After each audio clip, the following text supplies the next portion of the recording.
What's going on, everybody? This is Childish. We're back at it again with the next episode of Educate and Dominate, the one-on-one interview series where we're taking some of the top names in the game to get their insight and bring your game to the next level. My next guest is a person you should be familiar with about. He is a former Man Crush Monday guest. My biggest video to date, over 12,000 views. His channel at almost 6,000 subscribers strong with only 13 videos. It is my pleasure to introduce you today, Math with Math Plus Games. What is going on, my man?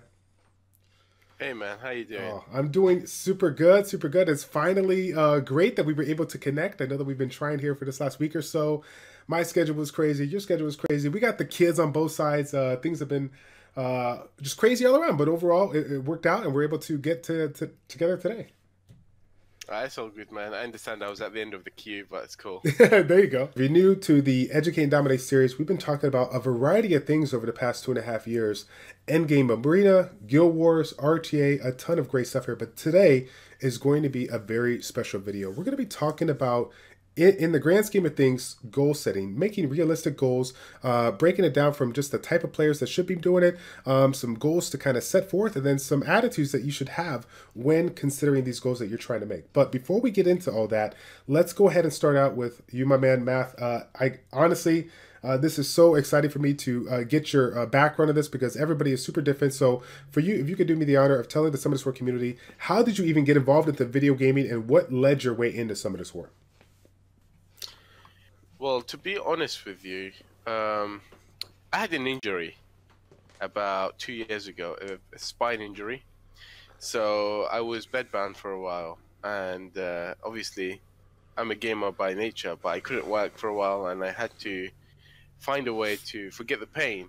And painkillers wasn't enough, so gaming is always one of those ways where it makes you forget about the pain if you especially get into it. So Summoners was the game I picked up because it's easy to play from bed, on the phone. And straight away, I think within the first 3 days of playing the game, I got hooked because I understood the game designer of the game. He thinks like me. I just straight away knew that whoever's writing the codes for this game thinks a lot like me. So I got hooked straight away. Because if I was to code a game and make the progression style of any game, I would design it exactly like this. A little bit different, but this is the closest I've seen so far. Gotcha. And that's how I got hooked. And generally speaking, I like games that are mathematically in depth. So there is a mathematician behind the scene writing these codes and not some programmer who decided I need some code, so he just put anything in there that he could come up with.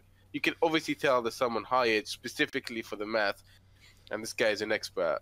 So that straight away catches my eye and goes, I could take advantage of this. Right? Because yeah, because most people don't care about the math, and that always gives me an advantage. Generally speaking, like I play games like EVE Online, all these games that requires you to use heavy mathematician. It just appeals to me, if you know what I'm Yeah, saying. definitely. It's kind of funny, actually. Right before we started this interview, I was actually watching the movie 21. I don't know if you're familiar with that, but that was the Card County movie with Kevin Spacey here. It's all about, the basic math strategies that they used to employ in order to win. So, Exactly. Yeah, I don't know if I've seen the movie, but is that the one where they get beaten up in the casino? yes, that's the one. That's the one. Yeah, yeah. So yeah, it's an awesome movie actually. It's great. It's great. It's not.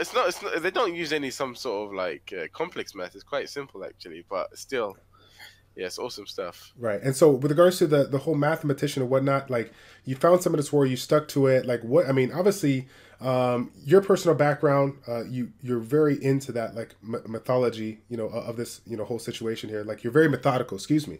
And so like what Yeah. motivated you? Like there's got to be something within you to like really say, I'm going to really break this game down like to the backbone and try to like figure out what to do in order to really improve. And you've been able to provide that for your community on your YouTube channel. Tell me a little bit about that.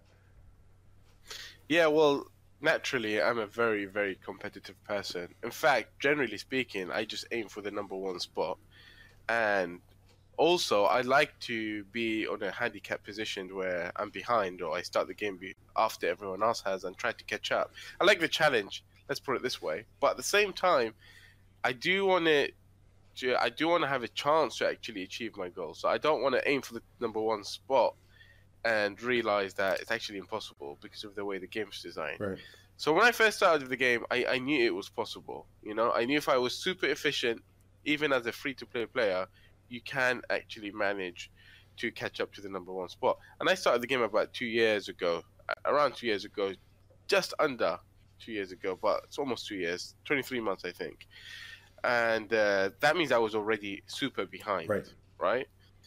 But I straight away, right off the bat, I calculated if this game is to be one of those successful games, and I thought it will be because of the way it's designed. I thought by the time I start to pull off some runes and monsters, etc., a lot of the people who are at the top are going to quit the game, probably. Right. So I did the math for that, assuming by the time I'm going to get to the Guardian level arena, a lot of the people who started the game before me, right when the game started, are going to quit. It's something that happens in every game. People can't play the game for too long unless they keep updating it, etc. And I was right. A lot of the big players have already sold their accounts or quit the game, etc. So it made room for me to get into Guardian Arena. To be honest, if those people didn't quit, it would be impossible for me to get into Guardian Arena. Playing for 2 years isn't enough as a free-to-play player. Now, let me just clarify. I started off as free-to-play, but I started streaming about a year ago, and I didn't stream for long. I just streamed for about a month, maybe 2 months. And during that time, I did receive quite a lot of donations, right? So you can't call me completely free to play because people did give me donations specifically to buy packs and do summons. But I can tell you for a fact that out of all those donations, I only got 1 nat 5. Oh my goodness. Aside from the dupes, I did get like 6 dupes. Right. One of the comments that you made as of recent was talking about how you came in late to the game, right? And despite the fact that I played, and there's a handful of people in my situation that's been playing since the game has been out, you're way above my head, but way above me as far as your progression, where your account is at, and obviously there has been certain things that you've been able to do to get yourself to be able to be at that position. And one of the things that we're going to be talking about today is that aspect of setting realistic goals with regards to what it is. So tell me a little bit about that. Like, what's the general thing the first thing that people should think about when trying to set goals? Okay, so first of all, I would only talk about competitive players here. If you're not competitive, it doesn't matter. You just have to do what you find is fun, right? But competitive players, especially players like me, if they can't compete, or if they find that no matter what they do, they will not succeed, they will just quit the game. And a lot of my friends, competitive friends who actually have very, very good accounts, have quit for this reason.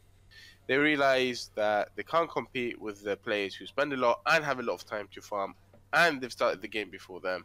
There's no way to compete. And that just makes sense. Why would you be able to compete with someone who spent more time and spent more money on the game, etc., etc.? He's worked hard to be at the position he's in. Why would you want to? How is it fair for you to be able to beat him anyway? So that does make sense. But what you need to know is that this is an amazing game. And if you're going to aim for the number one spot, you're going to be disappointed at least for 99.999% of the players. They're going to be extremely disappointed. And the problem with that is it's not the game. The problem is that your goal was unrealistic. So what you need to do is set realistic goals. If you set a realistic goal right off the bat, then you'll be happy, because once you achieve that goal, or you get closer to that goal, it's achievable because it's realistic. I started the game with an unrealistic goal. I wanted to be number one, and I think there was a chance for me to do it. But obviously, the way the game had evolved, and with the reappraisal stones coming out and the rune packs coming out, that's it. The only chance I had was gone, because I can't, unless I become play to play, or I just forget about my goal or quit the game. Naturally, I quit the game. Right. I quit the game for about 3-4 months. But the problem is I was still in touch with the community, because I made a lot of friends, many real life friends actually I made from this game. So they drove me back into the game, and they told me not to be competitive, just come back for PvE aspects and the community. And that's what I did. And that's when I decided to make the Rift videos, because they're completely uncompetitive. It doesn't really matter. Who needs to do more than 3 million damage on Rift? You don't need more than triple S. But because I wasn't competing in Arena or TA anymore, and I was just playing passively, I decided to do things that people wouldn't think of doing, which is gain very high scores in Rift, just for the fun of it, as an achievement, which I set for myself. Right. And I did that, and people told me I'm gonna get banned, make a video on it. I made my first video, and then people wanted more, right? And that's how I came back into the game. And then what happened is people, the subscribers, etc., etc., they started asking me for different type of content. They wanted PvP content. Even though I decided to become a passive player, non-competitive, I was forced to get back into the competition. But this time round, I decided to have a realistic goal. Let's be honest. This is an addictive game. It is. It's super addictive. And what happens is, was addictive games that and by the way, this whole game is about gambling because it's all RNG based. Is that you could get addicted, and gambling involved, you could lose a lot of money in real life for nothing. So don't put yourself in that position. I'm trying to save those players who want to spend on the game, but they really can't afford to. Gotcha. And the reason why they want to spend on the game is because they feel like they're not enjoying it, because they're not they can't compete. And the problem is, it's their goal. They think they can't compete, but that's because they are competing for the wrong level. Kind of have it broken down into two types of players, and I think obviously we've kind of addressed that a little bit, but tell me a little bit about it. Like, why do you feel like it needs to be categorized? So first of all, before we can talk about what type of goals, and we're going to talk about long-term goals here, but that's the most important for me at the moment. And before we can talk about that, we have to be able, the players should be able to classify themselves into one of these two categories. I mean, you can categorize this, but I put the players into two main categories. The type 1 of players are the free-to-play players, or they are pay-to-play. What does semi-pay-to-play mean? It means those players who buy only the Devilmon pack every month. They believe that to be an absolute necessity, and that's fine, because I would still put them in the same hand. I'll put both of those free-to-play players and semi-pay-to-play players in one hand. Even if you spend upwards up to $100, I would still say you're in the same hand as free-to-play players, because that amount of money doesn't make that much of an impact. So I'm putting you all into one category. And then the type 2 players are the players who use full crystal refill. So players who have a lot of time to play, and once the crystals are finished, because they use it on refills, they will buy enough crystals to refill non-stop. So they never stop refilling. Gotcha. When they're farming dungeons. So they don't buy like all these amazing stuff like the LTs, packs, etc., etc. They just buy enough. Doesn't matter what pack they buy, really. It could be the Devilman pack plus another pack plus another pack. Depends on how fast they actually farm as well. They just buy the full crystal pack, so upwards of $100. And also, I would put the heavy pay-to-play players, the players who buy at least 300, usually the reappraisal packs, all into one category. I'm going to call these players type 2. So, two types of players right now we have. And each one of these players, each category of these players has to have different goals, long-term goals, if they're competitive anyway. Right. So let's talk about the type 1, and this is the one I want to focus on most. These players, in my opinion, generally speaking, should aim for Guardian 1 or Guardian 2 in Arena, or possibly in RTA. Sometimes you could do better in RTA, but not as good in Arena, and vice versa, depending on the monsters you have and the rooms you have and what you decided to farm. Whether you decided to farm Vio, or you decided to farm Rage, it makes a huge difference on what you're good at. So these players shouldn't try to aim too high like G3. I know you could say aim for G3 so you could get G1, G2. In that way, that's fine. But if you fail to get G3 and you're free to play, don't get disappointed and quit the game. Because really, you should tap yourself on the back if you achieve G1 or G2. Because that is as hard to get as getting G3 for someone who's heavily paid to play. Right. That's how hard it is for you to get G1 and G2 if you're completely free to play. So really, in your heart, you should understand what you've achieved is very, very outstanding. Does that make sense? No, it does, definitely. And I was going to say, like, me personally, a few years back, I was doing what I needed to do, was pretty active. I was, refilling my crystals on a really bad. I was able to keep up with everybody. And I was able to get, a handful of G1 spots, and really, I think it was like 20 or so ranks just shy of a G2 spot. And In In, RTA? no, in Guild Wars, and so In I'm Guild sorry, not Wars? Guild Wars, Arena. My apologies, Arena. Okay.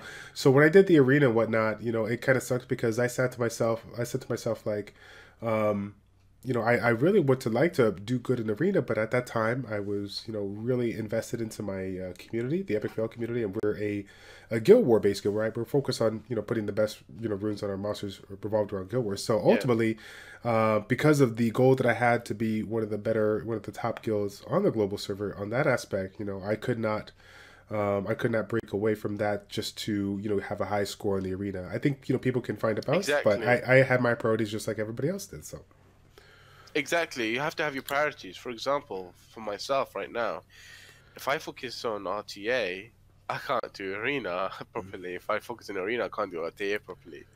So, and that's probably mainly because I'm free to play, or I have started the game late. By the way, again, I'm free to play, but I have had donations. So, before you say you're not free to play, fine. Categorize me at wherever you like. I haven't spent enough for me to be able to run everything efficiently and perfectly at the same time. Every month, I focus on one thing because I can't. I don't have the runes, I don't have the monsters to go around to be able to do everything perfectly. And that's what people confuse about me a lot. So they see my Rift videos and they go, oh my god, this guy must have the best runes all round. What they don't understand is what I've done, I used free rune removal day to put my best runes, all of them, on the monsters I'm using to do that Rift video. And that's why I'm able to achieve that. And to do that, I have to strip everything else. I can't utilize any other monster when I do that. And that's the difference between someone who has been playing the game for such a long time and someone who is super efficient. So we could talk about super efficiency as well. So for, like we said, type 1 players, you can actually achieve G3 if you are super efficient. So what does that mean, super efficient? Well, let me tell you how I played when I started the game. I timed my phone so my energy would never hit full. It would never get to full. If it gets full, I will straight away do a few battles. I will never ever let it get to full. So it's always refilling. Same with my arena points. Never ever. And that I did that for about the first 1 year until obviously I got exhausted. right, right, You can't always do that. But that made me catch up. I was super efficient with the way I level up my runes, and I'm probably gonna do a guide on that. And how you use your mana, super efficient. I never wasted anything. The way you make your 6 stars, you have to be super efficient with that. Sometimes people are impatient and they start burning crystals and energy to make a new 6 star just because they got a new nat 5, and that's fine and it's all fun and stuff. But really, you just set yourself behind, because if you're free to play and you just wasted crystals inefficiently, you set yourself behind. So I had to control my urges to do stupid stuff like that and be super efficient to catch up with a pay to play player. And obviously all you guys see these days on YouTube, oh, check this run, it's 10-second run, 20-second run, 30-second run, GB10 speed runs, Dragons B10 speed runs. That's all they look at. So everyone these days is trying to achieve speed runs. No one's talking about efficiency. And the problem is, most of the players are free to play, and what they should really be focusing on is efficiency and success rate of those runs, rather than how fast you could do them.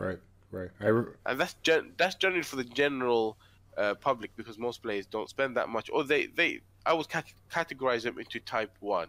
So they spend, but not enough for you to be able to waste crystals. Right. So that's the problem. You have to be super efficient. But if you are super efficient, you can actually achieve high goals in G1 and G2, and you can aim for them.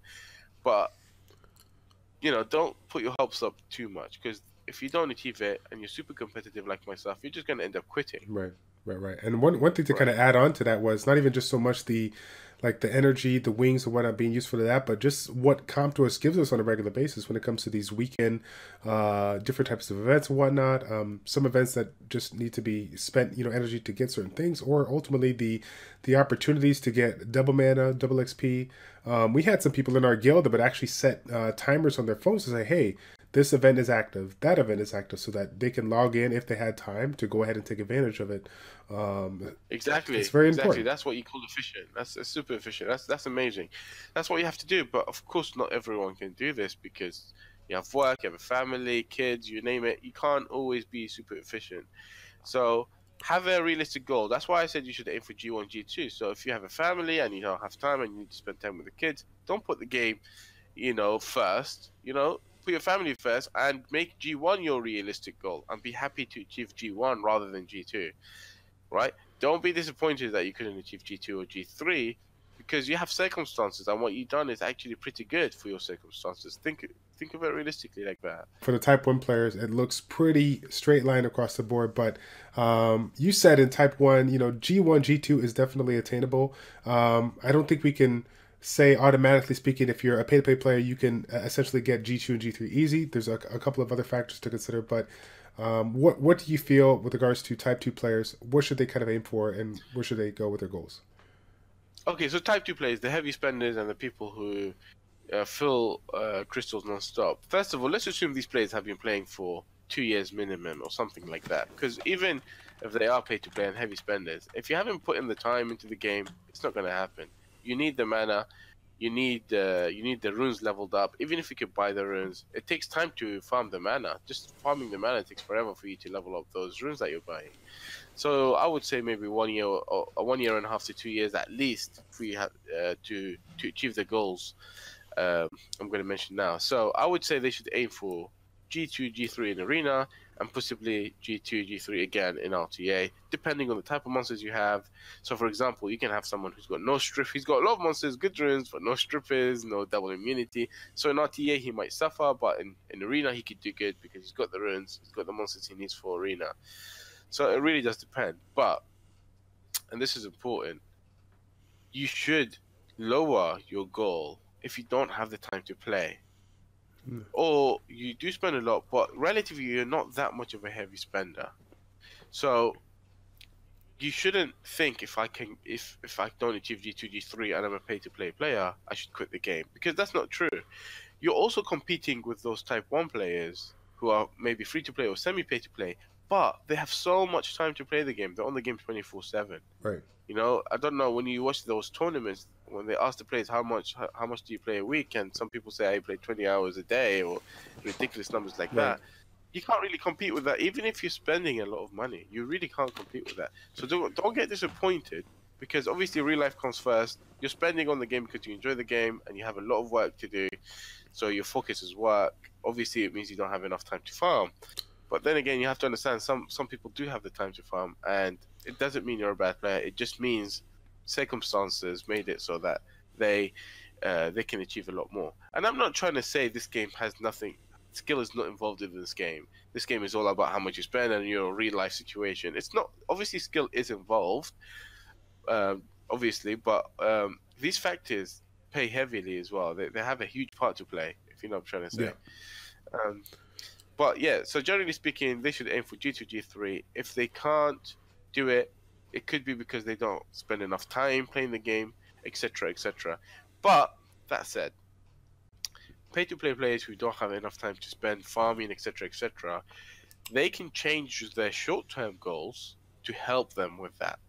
Okay, elaborate on that. So, for example, if you're pay-to-play and you don't have a limit on your crystals, you have to make your runs a lot faster. So 20-second runs that are efficient, of course. Efficiency makes a difference, because lots of people forget that. They think if you're pay-to-play and you have a lot of crystals, making 20-second runs means it's a lot better than having efficient runs. But let's do the maths real quickly here. What good is it for you to have 20-second runs if 50% of them fail, than someone who has 30-second runs with 100% efficiency? Right. Over a certain period of time, the guy who's got a 30-second number of run, or I haven't even done the math. Imagine if I'm doing some incorrect maths. That'll be funny. But the point I'm trying to give you guys is that you still have to make them efficient to a certain level of degree, But the point is, you have to calculate what is the fastest way for me to get runes rather than efficiency. So speed matters. The time of your runs makes a difference, true. But if you fail half of them, you might as well double that time. So if you have 20-second runs, but half of them are failed, it literally means you are having 40-second runs. Gotcha. And let's forget about the wasted crystals, because of course. don't care about that, right? Yeah, you don't. Some people don't care, and that's fine. But so you have to try to get the fastest average run speed, and by average, I mean you have to add the time of your runs, including the times of the runs that you failed, and then divide it by the number of only successful runs. Gotcha. Does that make It sense? does. It does. And I was going to chime in on the very, just a little bit before this conversation. You were talking about that time and managing the time when it comes to, heavily pay to pay players. This is something that I think a lot of guilds struggle with. We see people constantly looking for new people because somebody's not active or somebody's not doing this or doing that, whatever. But ultimately, when it comes to the guild and your goals, right, the goals that you set for your community, they really Yeah. have to be in line. I mean, if you're bringing up people that have the aspiration of being in a G3 guild, but the time that they have available to invest in it doesn't allow them to kind of push their account into Yeah, the G1. exactly. They have to find a guild suited for themselves. Correct. Let's be honest, though. The game is a little bit broken right now, where you have to rush to get G3. I don't know if that is the same in other servers, but in Europe server, unless you rush, as in you save a few swords right for the last day, for Saturday, you're not going to get G3 because everyone else is rushing. Right. Right. I don't know if that's the same as global, as your servers, but that's how it is in EU. I think it's pretty So close. it's a lot. It's pretty close. So it's a bit broken, and it means you could be a very good player, but you can't afford to be in a G3 guild because you don't have the time. And generally, for most people's weekends, it's family day. Right. You can't afford to spend the whole day on the game. Yeah. You know, that's going to affect your real life. So, and obviously, that means you lag behind in the game because you get less stones, and less stones means less progressions if you don't. So that's something I'm hoping they're going to fix in the next patch. But obviously, you have to be you have to, what do you call it, join a realistic guild, something that you can what do you call it, contribute enough with the time you have. But you need to understand, and I know maybe this is just me, I have never gotten in that 5 from stones in my life. I was gonna say I have a couple. Yeah. You have a I have a couple, couple. but at the end of the day, 100 more stones isn't worth destroying your life. You're right. You know, You're right. destroying your Saturday. It really, really isn't. The chance of you getting something useful is so low. Yeah.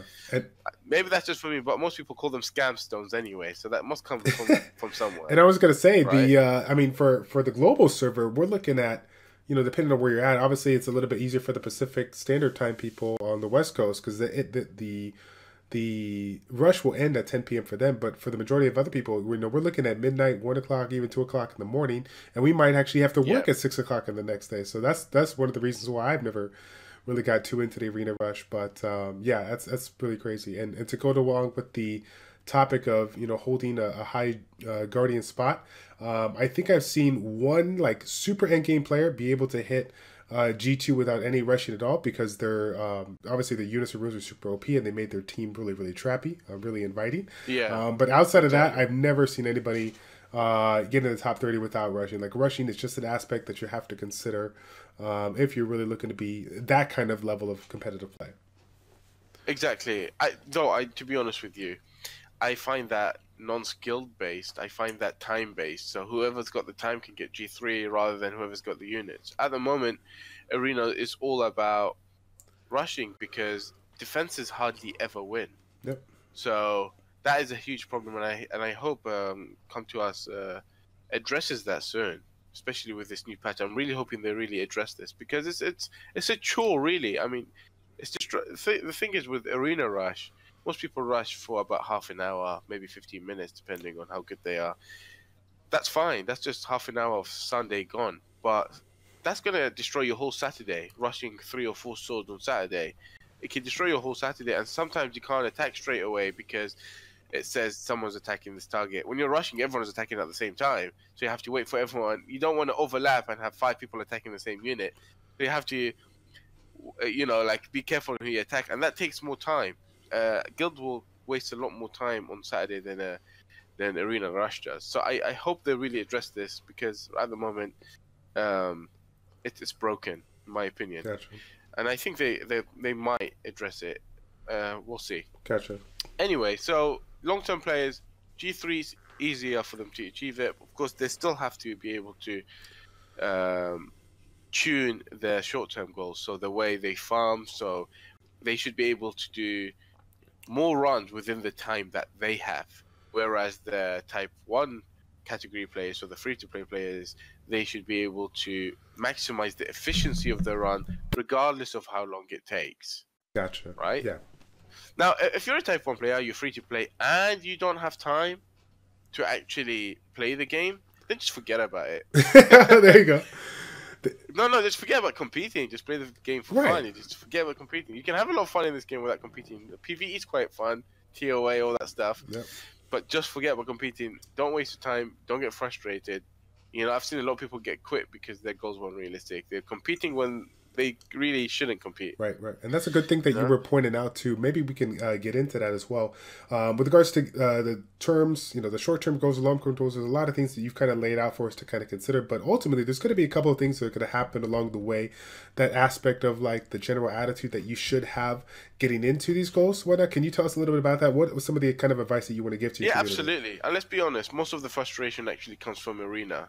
If you lose in arena, it's a huge... You could be so this is embarrassing to say, but I could get so demoralized that if my wife's speaking to me and I'll be like, what is it? Like, and she thinks I'm upset with her. And the truth is, I'm not. I just got RNG'd by Vioprox. Right. And I just have a saying with her, it's just Vioprox. So she's like, okay, it's not me. That's fine. Right. But it shouldn't. The problem is it's actually the way I look at it. My general attitude is wrong, and I still have to work on it myself. But I try to reiterate to myself these bullet points so I don't it doesn't affect me. You want to enjoy this game at the end of the day. You don't want it to be frustrating. So what you have to do to actually improve, and changing your attitude towards the game actually can help you improve, especially in RTA, right? Mm-hmm. The first thing is you do not want to get angry if you lose. At the end of the day, you learn more from losing than when you win. Oh, come on, Math. I really want to. Please let me get angry.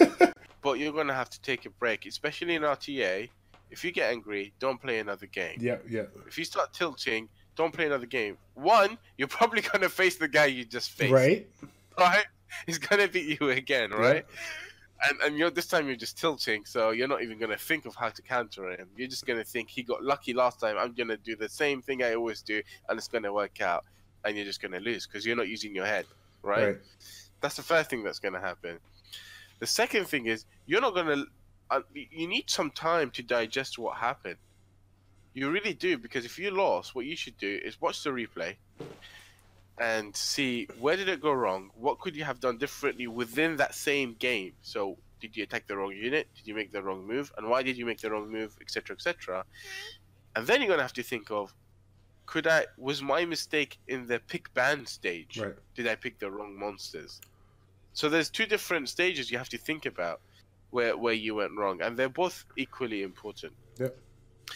And then, and this is something I do, and I spend a lot of time doing it, and half the time my wife is speaking to me even when I'm not playing the game, and then she's speaking for like half an hour, and then I go, what did you say? And then she gets angry because I was thinking somewhere else, because I'm contemplating on what other units I could possibly add to my deck that could help me, not lose the way I just did. Because you don't always have the answer in your deck. Right. It's funny. That's something. I'm like soaking it in right now, because I think we must be both related. I don't even have enough fingers or toes to count how many times I've sat there with that puzzled look, and she's like, "You're thinking about Summoners War, aren't you?" I'm like, "Oh yeah, sorry. Yeah. Go ahead. Sorry. What'd you say, honey?" And then she goes, sarcastically, and she goes, "Priorities." Right. Exactly. Yeah. So that's what it is. But the point is, you have to do this. If you don't contemplate, especially like after you've cooled down from losing, of how you could avoid losing that way, you're not going to improve. Playing more, some people think experience comes just from practice, but really demoralization and stress comes just from losing. So you should sometimes take a step back, especially in RTA. You don't need to rush. Right. You can take your time. You got 30 swords, you can use them whenever you want. Right. So you really don't need to rush. With a lot of people in the community, and this is a struggle that they have, whether it's Arena, Guild Wars, or RTA, they sit there, we're talking about the goals, and they realize that certain things need to be changed in order to do that. But one of the things that you pointed out was in certain situations, depending on where you're at, and again, we're focused on competitive players here, you might actually need to rerune like your entire monster box or your entire deck of units that you use for that specific aspect of play. Yeah, absolutely. I have a lot of friends, and this is not a service I do, guys. This is not a service I do, but because they're close friends and they have much better monster box and runes and etc. etc. They ask for help for me to help them rune up their monsters. And the reason why people find this stressful, because end game players can sometimes have over 2,000 good runes, and it's just too hard for them to comprehend all of that and see what the optimum thing is to do. So they just give up on re-runing monsters, and you realize that their monster's been runed up a specific way for the last year, and they just can't be bothered to fix it because it's such a huge hassle to look through 2,000 runes. Mm-hmm. If you do that, what it means is you potentially have a G3 account, but you're gonna end up in G1. Because all that farming you're doing, you're not making any use from it. Gotcha. You know?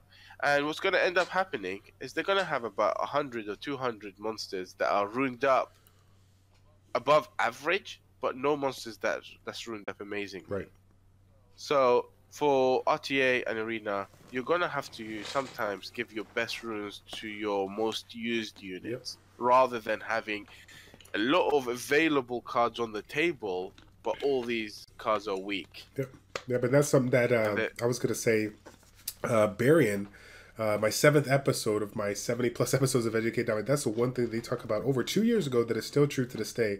The reason why he had an edge on his opponents is because he puts his best runes on his best monsters that revolve around the particular aspect of the game he's doing, or the arena, whatever it may be. And everybody else was trying to make these variety of monsters, but ultimately he focused on 8 monsters, 10 monsters, whatever, and everybody else was like 20 and 36 stars that they're trying to rune up. So exactly, that's the difference. But the difference with Barian is because he's been playing the game for so long, he can afford to do rune up many monsters pretty good. So maybe like 20, 30 monsters, all runed up, like godly runes. People like me can only do maybe 5. Right. But either way, it will still be able to get you to high level arena in RTA and normal arena if you do it right. So don't hesitate to completely rerun all of your monsters. Completely, just rerun all your monsters. And optimization is key. Honestly, optimization is the difference between a Guardian player and a potential Guardian player. Okay, let me ask you this though. So, with regards to where we're currently at, one of the things that we were able to see quite a bit in 2014 and 2015 is obviously the strength of that speed meta and people being able to take some particular NAV4 monsters and even a handful of NAV3 monsters and do really, really well on the arena side. With regards to what people may ask you now is like, hey, you know what? I keep on hearing this thing about, yes, we understand you need good runes, good monsters, but ultimately I've been doing the work, I've been following your goals, and I've been collecting all these runes, but I don't have all the crazy premium monsters. Do you feel that people could still be competitive without certain key monsters? Absolutely. I mean, I almost quit because I didn't have any strippers, any Nat 5 strippers anyway. And I think Nat 5 strippers are key for RTA Guardian level. I mean, normal strippers are fine, but they don't bring enough to the table. They're taking a spot. They're half a monster, in my opinion, most of them. So when it comes to strippers, apart from Gemini, because Gemini's got the speed lead, so he's doing 2 roles. He's got the speed lead and the strip, right? And the defense break. But then again, that's just one Nat 4 stripper, and I only had him. If I coupled him with a different Nat 4 stripper, it's just not going to work out. So I was really demoralized. I was on the verge of quitting just because I felt... and I did tell you, actually, I did quit for a while, and I came back to the game with different goals. Anyway, I let my anger get to me. And at the same time, I did not have any Nat 5 immunity. Right? And the double immunity is the meta right now. Double immunity and the double stripper is absolute meta right now. But believe it or not, right now I am actually G3 in RTA. I've been G3 this whole time, for this season, and I don't have any of those units. And I use 3-star monsters, 4-star monsters, and the element of surprise, really. The truth is, I probably won't be able to stay G3 by the end of the season because more people are going to start playing, more of the strong players will start playing. And at the same time, I'm like a one-trick pony. So once someone knows my my trap, they're not gonna fall for it again. Right. Right? And obviously, I don't have as many monsters as all these big players, but I am okay with it because now I have a realistic goal. G3 is no longer my goal because I'm not spending on the game. I don't have these monsters that you have to spend a lot on the game to be able to be fortunate to get them all, and I don't have the runes to compete with the speed of all these people. That are it's some honestly ridiculous speed. Like imagine my fastest monster gets outsped by all 4 of their monsters, and they don't have an attack bar booster on their team. Yeah. So obviously you have to throw in the towel at some point and go, well, obviously I am not disappointed to lose against this guy. In fact, I'm not going to re-evaluate what happened in that fight. I'm just going to put this guy on the side. You win. Right. You know? Hope I don't fight you again. That's me being realistic and going, I'm not going to try to say, yes, with with Nat 3 and Nat 4 monsters, I can beat everyone. That's just not true. But it can definitely get you high up there in Guardian Arena. Yeah. Gotcha. And with what you were kind of saying here, there's a lot of things that a lot of people have taken advantage of over the last 3 years, but more importantly, as of recent, with one of the latest and greatest updates from ComTOS here, giving us the opportunity to play around in the game to like get a little bit more maximization of our runes, optimizing the runes and whatnot. So one of the things that you said quite a bit, on the side is that rune optimization is like everything. Like you have to consider rune optimization if you're trying to be a competitive player. Yeah, I mean sometimes it could destroy everything you do in the game. It could destroy your Dragons team and your Necro team. Right now, as I speak to you, I don't have a Dragons team, I don't have a Giants team, nor a Necro team. I don't have them because I am focusing so much on RTA that I've leached all the good runes that make those teams work onto my RTA teams at the moment. I can't even do arena properly. I don't know if my guild's gonna be mad at me because we're an arena rush guild and we're aiming for G3 spots, right? Right. We're a new guild, but I don't think I'll be able to get that high up there. Maybe G1 is the maximum I'll hit, and that's because I'm focusing on arena at the moment. But obviously, I'm a newer player, so some other players can afford to do Giants, Necro, and Dragons, and at the same time have a good arena, like Barian, for example. He's got enough runes to go around and enough monsters to go around. I don't have that ability. I don't have the runes for that. I don't have the monsters for that. So what I'm doing right now is I have one team, and I can farm Fire Rift. And that's all I can farm right now with the way I've ruined up my monsters, right? And so I'm farming Fire Rift, and I'm not even farming it that fast. It's a slow farming team, but because I'm focusing on RTA, and you might be thinking this is inefficient, and you're absolutely right. Right on. It is. It really is inefficient, but I've reached a stage in the game where I need to have fun. Yeah. You know. You got it. But a new player, in my opinion, should not put all the best runes on RTA units because you're just going to fall behind. What you should be doing as a new player, and this is short-term goals, is trying to focus, and this is something I did straight away. And this is the way I rolled the dice, is to go for first 100% efficiency on Giant Speed 10, right? And then it was trying to, as fast as possible, make the teams required to do whole, TOA normal and TOA hard. You need those free crystals right there. And let me tell you this, the first time I cleared TOA hard was 3 months after I started the game, which is a huge achievement. I did it with 2 of my monsters being 5-star. That's crazy.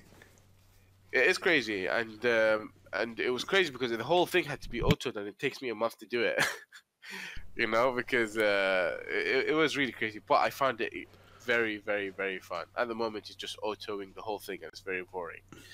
But the point is, that's short-term goals for new players, especially if you're free-to-play, is that you want to get those crystals. Now, if you're not free-to-play, you should at least aim for getting those devil mons from the TOA normal and TOA hard. You don't need to go all the way to the top because you don't need the crystals or the legendary scrolls if you're heavily pay to win. No, pay to win, sorry. Play to play. Play to play, yeah. Some people get offended if you say pay to win. But yeah. So you should at least get the devil one because you can only buy so many devil ones anyway. So you need to get devil ones. And that's one of the things that keeps pay-to-play players behind, is that they have so many nat 5s but they can't skill them up because they can't buy that many Devilmons. They can't catch up with the Devilmons. So they definitely, for the pay-to-play players, they need to at least get to the Devilmon stages, and for the free-to-play players, they need to get to the end, clearing TOA normal and TOA hard as soon as possible. There's tons of guys out there. I haven't made any guys on TOA, but there are so many. I may do in the future, but I don't know. I feel like I'm just wasting time saying the same thing that other people have. No, So, I like your videos. I think pretty good. So actually, kind of talking about your videos once again, there was certain aspects that you incorporated into your videos to get like some of those max scores or whatnot here. And one of the things that I see beginners time and time and again not really understand or really comprehend all too well is understanding the value of like the HP and the defense, or what does it essentially do for a monster. So could you kind of break that down for some of the newer players that are listening today? Like, what's the big difference between HP and defense, and why is one or maybe the other one? well, I did actually make a video on this, but not many people watched it because they probably thought it was boring. It's all math and HP and defense, and they think it's common sense. Actually, a lot of people think it's common sense, but they'll be surprised how a lot of people get this wrong. Everyone thought that your effective hit points reduces in RTA if you it reduces more if you build your units HP tanked rather than defensive tank, because your maximum HP reduces. And I proved this in the video I made that's actually not true. Right? Okay. Defense breaking is completely different from HP breaking. So if you get defense broken, yes, in that case, being a HP build, it's better when in terms of effective hit points. And if people don't know what effective hit points is, that's basically how tanky you are. Effective hit points defines how tanky your monster is. HP and defense come together through a formula, and then they produce effective hit points, and they say how tanky your monster is. Defense break does favor HP in terms of if you want to make a very effective hit point monster. For example, and I shouldn't really go into detail because it's hard to explain this like this. It's better if people actually watch the video. It's more visual. Math is hard to explain without the visual part. So I'm not going to go into too much detail, but I'll give you the gist of it. Okay. The gist is, if you can maximize your HP and defense to work well with the team you're using, you can beat someone that is so much better ruined than you. Just because he's got more stats than you, it doesn't mean his unit is more tanky than yours. Because you have less stats, but you've used them properly. Does that make sense? It does, actually. I'm kind of... And people don't understand this. They think of this function as a linear function, and it's really not a linear function. Right. No, it definitely makes sense, but I'm sitting here just like soaking it in. Like, I get it now. Like, if I try to break it down the way you say it, like, it makes sense. Yeah, so it doesn't really matter if you want to build a HP tank or defense tank. What matters is you watch the video, because it's hard to explain. It's like 30-minute video. I use lots of visual lots of visual aids for you to understand it. It is mathematical, so people really usually get put off, but this video right here, believe me, will make a huge difference to your RTA gameplay. So when I make videos on Rift and stuff, I do not like people copying me. I try to explain the mechanics so people use their own ideas. Right. It's the best way. So that yeah, because it's not fun to copy. I never find it fun to copy someone else. It's not that I have a problem with someone to copy me, but I want people to have fun thinking, oh my god, I did this. I came up with this. Right. Because now I have the knowledge to understand why this is effective. Right. And you think about it, like all the people that see all these crazy speed, like you said earlier, 30-second GB10 runs, they try to copy with the same team, and they wonder why isn't that working as efficiently as them. And there's so many other factors that they need to consider. Exactly.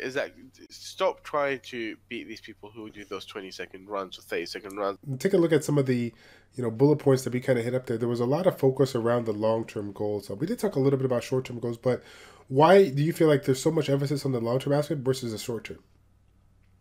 Because the long-term aspect of the game if you get that wrong, you'll quit the game. Right. You can quit the game straight away if you realize that your goal is so far extended that there's no way you could get anywhere close to achieving your goal. So you're just going to get demoralized thinking you're just a noob and everyone is smarter than you, or something along those lines. A lot of people do. I won't mention names, but I probably shouldn't say anything because people know who I'm going to talk about. But I have a few players they're very, very smart players, honestly. but they're free to play, and he actually does pretty good in RTA. Can get up to G2. The guy has only like 7 nat 5s. Believe it or not, he can get up to G2. He's got good runes, but he just doesn't have any nat 5s, and he's depressed because he thinks he's a noob, and he starts talking badly about himself publicly because he's getting embarrassed by the fact that he's in a high-level guild and everyone is achieving, G2 regularly, and he can't do it. But what he's not understanding is you're free to play. One, you don't have as much time to play as other players. You started the game late, and for the fact that you're where you're at G2, that's It's really nice. Usually impressive. Yeah, that's pretty nice. It is really, but the guy is depressed because his goal is to be number 1. Yeah, and it's impossible. Yeah. And no one tells him it's impossible because they don't want to disappoint him. But it's impossible for someone at his position with his lifestyle to get there. And the sad thing is, the guy is very smart, but he thinks low of himself. What he should do is make a realistic goal. G2 should be his goal. G3 should be his dream goal, something that he thinks if it happens, it's nice, but it's not realistic. So if it doesn't happen, he shouldn't get depressed, It's always good to aim high, but understand why you can't hit it. Right. Anyway, so we have people just aiming high, and that's why we are literally focusing on the long terms. Short-term goals are also very important, but they are secondary to your long-term goals. Once you got your long-term sorted out, short-term goals are there to help you reach your long-term goal. Gotcha. Well said, sir. So when it comes to, again, as much as we want to put it on for the competitive players that are listening here, there's always going to be a couple beginner to mid-game players out there that are always, trying to figure out what's the next best thing to kind of listen. So if you could do me the honor, since we're kind of wrapping up our video and content, drop that like big, 1 or 2 things that people can take away from their message today, or something that if there was something that you could tell people that you learned along the way these past few years, climbing up in the ranks with somebody as well, what would that be and why? Well, first of all, this is the most important point I could possibly give you is, if you lose in RTA, get happy. Why get happy? Because now you're learning before you were not. If you win, all you're learning is that you're superior and I don't need to learn anything new. If you lose, you should be happy because now you're going to get better because you're going to learn from this experience. You learn a lot more from losing than from gaining. Don't get upset from losing, and get back to the drawing board when you lose, right? And after a while, you might get to a certain height and then you start only losing and you can't win. Get back to the drawing board again and start looking at all of the monsters you have available, and even the monsters you don't have available. Look at the 2-star monsters, 3-star monsters. Who thought Raccoony was going to be used as much as he's being used right now? Because someone went to the drawing board, he started thinking about how I can utilize this monster, and everyone copied him. But if the first person didn't do that, no one else would have copied him. Right. Someone had to be the first person to do it. Sometimes your runes means you have to make monsters just for the runes you have. Right? I don't have any violent runes. My violent runes are so bad. What I did, I started on giants and decided to stick with giants as a short-term goal. And the reason why I started sticking with giants is I told myself 2 things. 1, I want to get very far in TOA because that's going to help me get more crystals. I can play more runes, more blah blah blah, right? So I wanted to stick with giants because that gives you the despair runes required to finish TOA as early as possible. So I stuck with giants as far as I can until I've cleared up TOA hard, and I knew swift rules were the next best thing. Yep. Now ideally the next thing to do is to go to dragons, right? What did I do? I skipped to Necro. I did a little bit of dragons because I needed the revenge runes for Necro, but then I skipped straight to Necro for 2 reasons. 1, mana. I was hugely behind in mana. I had so many runes, but no mana because Giants doesn't give you any mana. So I had like 100 runes in my storage level 1 because I had no mana. So I went straight to Necro to get all that mana to level all those monsters up, and at the same time, I wanted to make a God Lucian because I knew I was free-to-play player. I knew I'm probably never going to get a Tiana, which I didn't get. I just predicted I wasn't going to. I did the math. How many nat 5s are there? What's the chance of pulling in nat 5? What's the chance of me pulling this particular nat 5? I couldn't pull a Tiana. it means you have to take the Lucian route for normal arena. And arena was important to me because arena gives you crystals, Right. right? And that's good for progression. So that's what I did. Right on. I wanted to make a very good Lucian, and I knew Lucian was the only way. I was hoping he doesn't get nerfed, and I knew he wouldn't get nerfed anymore because every single person in the game has built a good Lucian. They're going to demoralize a lot of players if they nerf a Lucian. Right. So I knew he wouldn't get nerfed, so I decided to build my own Lucian, right? So I had to go to Necro to get my Rage runes. And you guys will soon see a good Lucian video in the future. To be honest, the reason why I haven't made one yet is because I'm missing one enchant. Oh, that's the worst. I'm missing one enchant. He doesn't have 100% crit rate. He can get 100% crit rate with the enchant, but you can't call him a god Lucian without 100% crit rate. Understood. So basically, that was my goals. I didn't go to giants, to dragons. What does that mean though? It means I don't have violent runes, and that is for some people that means you're a noob, right? Well, guess what? I have made my team in RTA and arena in a way that it doesn't utilize violent runes. Yep. And I do pretty well. So I had to play with my strength, considering the fact that I started late. I can't have farmed giants and dragons and necros. I didn't have the time enough put into the game to be able to do all three. I had to pick my battles.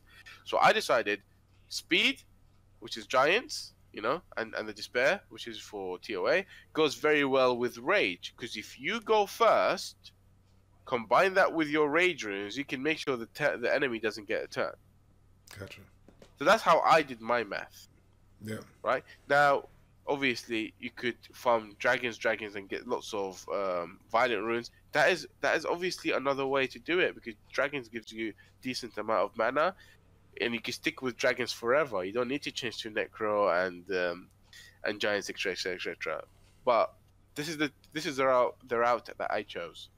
So everyone depends on what their goal is, what type of runes they're. And by the way, I have this innate hate for violent runes. I don't like to rely on RNG. Right. I really, really don't like to rely on RNG. Now, at the same time, I am a statistician, so I know my stats. I know overall you can say, well, if I do the stats over a long period of time, when we look at quantitative data, you can calculate the average amount of violent turns you're going to get. So really, it's not chance-based, right? You can always say this, correct? Right.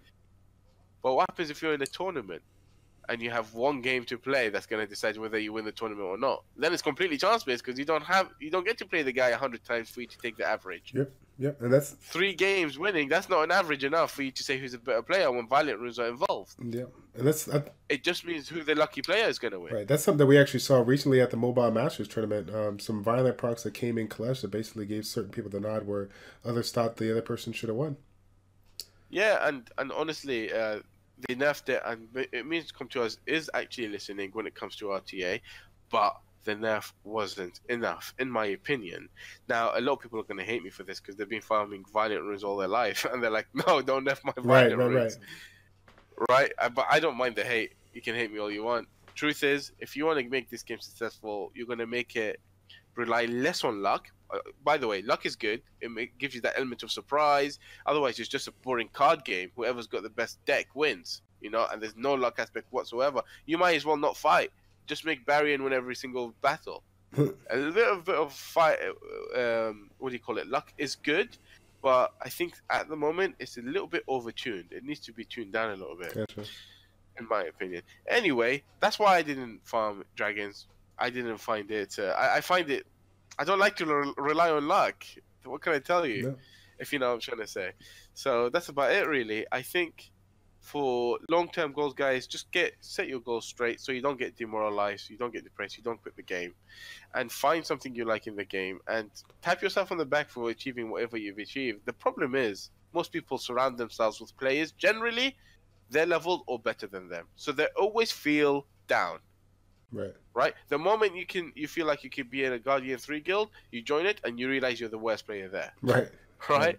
And then you just get demoralized. You're like, oh my god, I've been working so hard, and now I feel like I'm the most behind player in the game. And then you forget that all G3 guilds are in the top 1% of player population in terms of how late game they are. or end game they are. You forget that you're in the top 1%. That means you're better than 99% of the game if you're in a G3 guild. So don't get demoralized. Right. This is for the end game players. And for those people who are not end game and they're striving to reach end game, just try to be super efficient. And that's something that requires a whole video of its own. Yep. I can't talk about being super efficient in one video. Really, it requires a few videos because there's so many different ways of becoming super efficient. It's all good. Well, alrighty. Gosh, some pretty crazy stuff that we talked about today. Thank you again for coming on board and providing all this great insight, my man. I really do appreciate you taking the time to do it. Good. It was good to be here. Anytime. Yeah, not a problem. And once again, guys, Math is on both YouTube and Twitch. I will leave the links in the description down below to check up on that. If there is any information that didn't make sense or you would like us to elaborate on it, please feel free to check in down below. Leave your comments down below, and myself as well as Math will be more than happy to tune in and check out your questions so that we can provide you some answers after the video has been posted, okay? That's going to be it, guys. Thank you all so much for tuning in. It's your boy Childish and Math with Childish Plays checking out. Take care, and we will see you in the next episode of Educate and Dominate. We're out.